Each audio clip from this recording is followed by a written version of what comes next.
magandang araw po.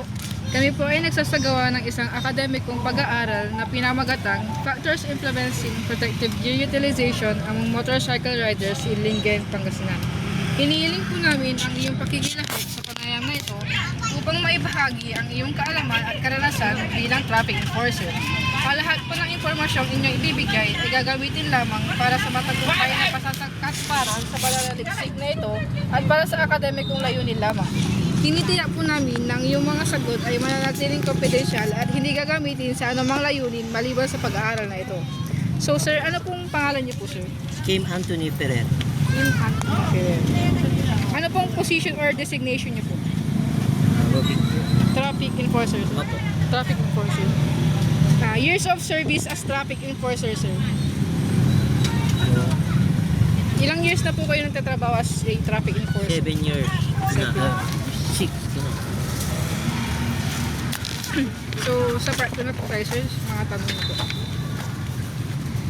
Sa inyong karanasan, gaano ninyo ilalarawan ang pagiging epektibo sa pagpapatupad ng mga regulasyon ng protective gear sa Lingayen, particular sa mga uri ng paglabag na inyong binibigyan din, dalas ng mga checkpoint o patrol, at kung sapat ba ang kasalukuyang batas para masiguro ang pagsunod ng mga rider?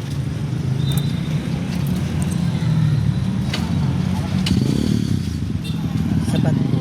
Pwede naman. Depende naman po sa aming ordinansa ng bayan namin ng Lingayen.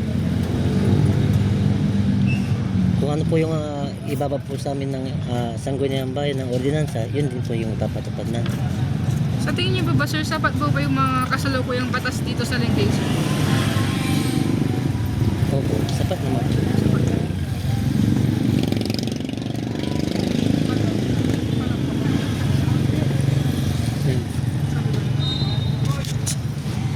Sir, sa tingin niyo sir, yung mga pinapatupad na batas is sapat para sumunod yung mga riders? Yun sa amin po, sapat naman po yung mga pinapatupad namin na batas po.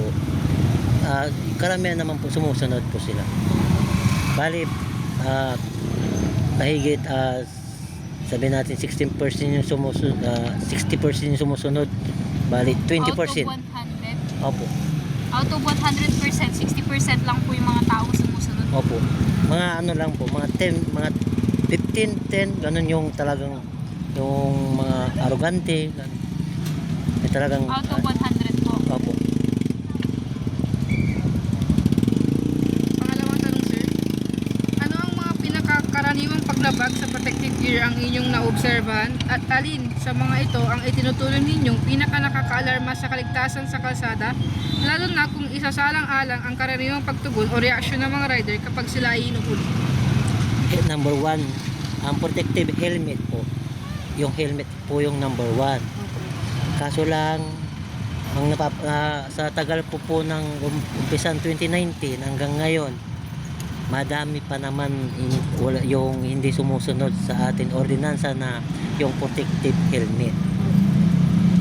Pero karamihan naman, ano naman po, madami naman po yung sumusunod. Pero medyo may konti lang po yung hindi nakaka-realize po. Sir, ano po yung mga karaniwang reaction po ng mga rider kapag hinuhuli niyo po sila? Yung sabi nga po nga nila, tulad niyon, pag inuuli mo sila dyan, ay dito lang po ako. Ganito.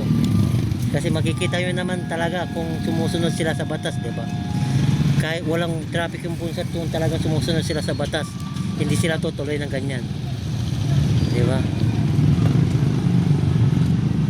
Ano yun sir? Ano yung karaniwang nirarason sir kapag ano sir, inuhuli niyo sila sir? Like, wala silang helmet ko. Ang nirason nila, karamihan, wala na nga silang helmet. Karamihan pa, wala pa silang driver license po. Yung karamihan na nahuli namin, mga minor de edad.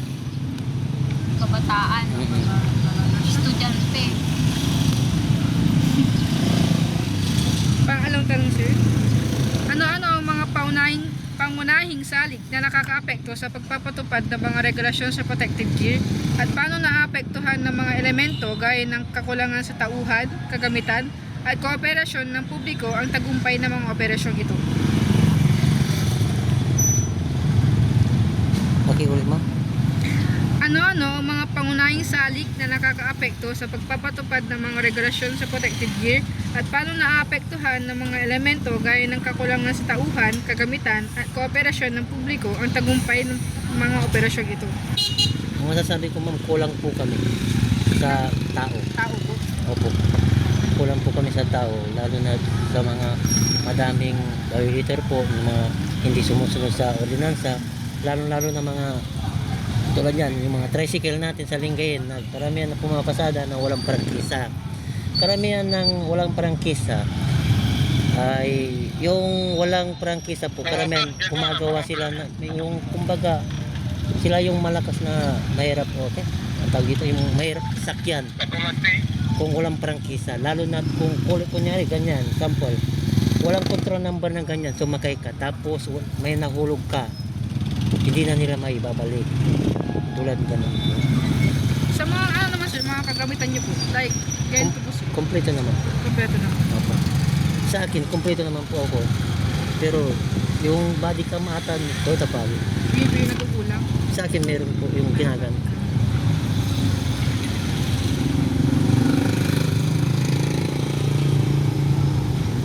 Sir, yung sa may cooperation po ng publiko sa inyo, matuturin niyo po bang 100% ganun? 100% lang. Hindi ko naman masasabi na 100%. Mga ilang percent po? Siguro mga 90. Ano.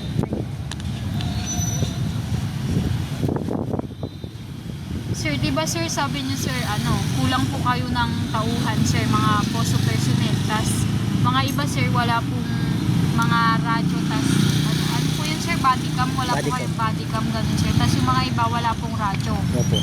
Paano po siya sir nakaka-apekto sa regulatory nyo, yung pag-enforce ninyo ng traffic ganun, yung Hindi. Sila naman ma'am, yung walang radyo ma'am, meron naman po kaso kinuha nila ma'am. Kasi bakit po nila kinuha sir? ayaw nila kasi iludan. Kasi hindi Wala naman po ba sir allowance yung mga load? hindi. Ganito yung nangyayari dito sa amin. Pag isang buwan, maibabalik naman po yung paglulot dito. Siyempre, alam nyo na sa ibang mga kasama namin sa siguro medyo kulang sa budget. Kaya yung mga iba binabalik nila yung radyo doon. Kaya ang ginawa namin, body. Yung isa may radyo, yung isa wala. O, tapos doon na siya nakikiradyo. Pero lahat naman po meron. Be honest. Pero bakit po sir inalaw po sir ni Sir Faustino yung ganun? Na yung body. Hindi po sir, yung parang hindi po nila gagamitin sir yung radyo. Where Hindi. in fact sir, kailangan tig-isa-isa po kayo ng radyo para for smooth communication sir ganun. Yung magandang pakikipag-ugnayan sa bawat isa sir ganun. Ang alam ko, ano lang, parang isang buwan lang ata o 2 buwan lang silang kasi ang ginagawa nila kasi pag tinatawagan sila hindi nila natatawagan dahil nga po sa wala silang load. Karamihan kasi yung mga iba ito lang yung trabaho nila, tapos isang buwan lang makukuha mo yung sahod, tapos pag pa sila. Ibig sabihin sir, wala po talagang allowance yung load ninyo or yung para sa radyo yan.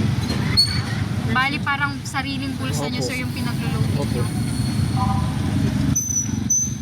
Panghuling tanong sir, ano-ano ang mga particular na parusang ipinipataw sa mga lumalabag sa panuntunan sa protective gear at paano nakakaapekto ang mga hakbang na ito kasama ang mga inisyatibo ng inyong ahensya sa pagbabago ng mga asal ng mga rider? Karamihan ng mga ganyan mga tricycle driver, lalo na yung mga walang parangkisa, sila yung Sir, pagdating po sir sa motorcycle riders, ano po sir yung mga pinapataw ninyong parusa? sa mga karamihan reckless driving, Pag sir, kaskasero, o gano'n. ganun, sa mga Tinitikitan nyo sila sir? opo. Paano nyo sir napapara yun sir kapag reckless driving sila sir? Ako umahabol. Ay, hinahabol nyo sir. Kaya ba Opo. Ay, kaya nakaradyo kayo sir para dun sa mga ganong Opo. purposes. Sa TMA, Ano yun sir, kapag habulin nyo sir, kailangan sasabihin nila sir yung mga plate number, gano'n, kung Opo. anong uri ng motor, opo, gano'n. mamumonitor ko naman kaagad kung sakal nasa national ako tapos dito yung nangyari. Pwede ko namang Puntahan. puntahan. kabisado ko mga ibang... Ano yun sir, kapag may mga minamadali kayo sir ng mga ganyan, halimbawa reckless driving sir, sabi niyo sir, tapos or mga ibang mga violations na kailangan ng presence niyo tas habulin niyo sir, ganun. Ano yun sir, exempted po kayo sir sa counterflow. Parang pwede kayong mag-counterflow kapag sir, kapag may nahabol kayo or hindi din sir, kailangan yung sumunod. Pwede naman po ako sa emergency pag nakawangwang. Pero saan, pag wala kaming ginagawang, ay pag wala kaming emergency na bawal kami pumasok na ganyan. Kasi karamihan ng CCTV po, kasi yung bahay ko, ang lapit lang po dito. Yung CCTV po dyan, sa ng area po, nasa akin. Nasa cellphone ko, naka-connect doon. Kaya alam ko kung saan po, kung sakali may importante talaga, yung importante na, kunyari, kumbaga, reckless driving, tapos may nabangga siya ng kaya tao, gano'n. Mamumonitor po namin kagad. Yung emergency sir na sinasabi ninyo is kasama sir yung mga reckless driving or other violations sir, ganun? Opo. As long as may permission kayo sir na habulin siya sir. Basta na importante, naka-connect kami. Pag tinawag sa akin, tapos ako naman, i-connect ko sa police station po ng Lingayen. Alis na naka-coordinate po ako. Pwede ko sila habulin kahit saan. Sir, yung sa may sir, reckless driving sir, ano yung mga karaniwang pinapataw nyo dun sir? Ticket lang po ba sir or Impound po. Impound na po agad sir? Opo. Paano sir yung sa may tao? Di ba sir sa may vehicle lang po sir yung impound? Paano po sir yung sa may tao? May babayaran po ba siya sir? Meron pa po. Yun po sir yung kapag physical injury sir yung nasagasaan niya ganun sir or Opo. any Tapos yung tao sir pwedeng siya sa police station Opo. ganun sir. Doon, sa amin naman po, pag mga ganun po, i-coordinate po namin sa police, sila naman po yung bahala pagdating doon. Kasi iba yung investigador doon mo. Doon eh. Aside from reckless driving sir, ano pa po sir? Pag may reckless driving, ang karamihan dito kasi mga counterflow. Ano pong penalty nung counterflow sir? Ticket lang din Ticket po. lang po. Ano pa po sir? Ang masaklap dito, yung mga tricycle. Pag nahuli mga yung walang prangkisa, impound kaagad. Wala nang impound kaagad. Kahit may driver license sila, impound kaagad.